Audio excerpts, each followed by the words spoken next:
Следующая гимнастка представляет у нас Международную ассоциацию «Небесная грация». Прошу прощения, София Боджгуа.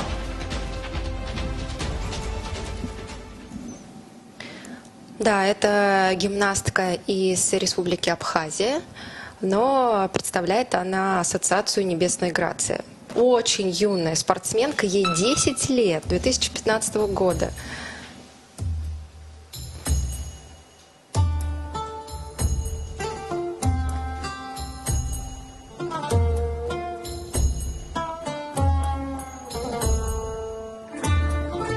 И очень подходит, конечно, музыкальное сопровождение, восточные мотивы.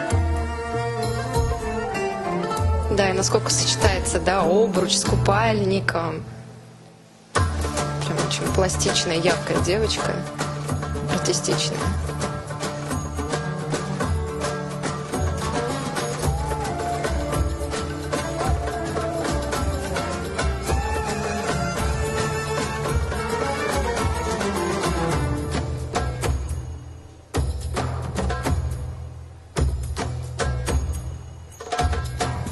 Смотрите, что вытворяет София. Это все идет в зачет артистики, это оценивается. Просто приковывает миллионы сердец сейчас по всему миру любителей художественной гимнастики.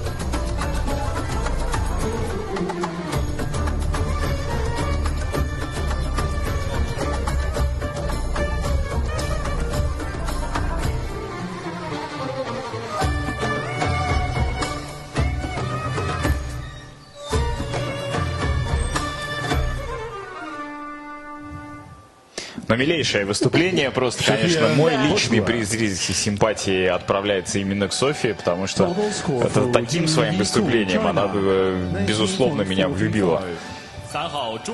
Да, очень яркая девочка. Конечно, не обошлось без ошибочек. Был пропущен риск, пробежка такая была. Вот. Но был, кстати, у нее был элемент, который включен только в правила небесной грации, он оценивается. Это был прыжок в кольцо с двух ног. Алина Кабаева так делала, и вот он был продемонстрирован сейчас Софией. Но это все придет, это обязательно придет 10 лет всего сейчас. Она будет этот эфир пересматривать еще очень много и много, поэтому только слова поддержки и благодарности, то, что она не побоялась, пришла, выступила, приехала. И в Китае 8 часов полета как минимум сюда, поэтому и акклиматизация. Все сложно было, конечно, все сложно, но она собралась, вышла, да, где-то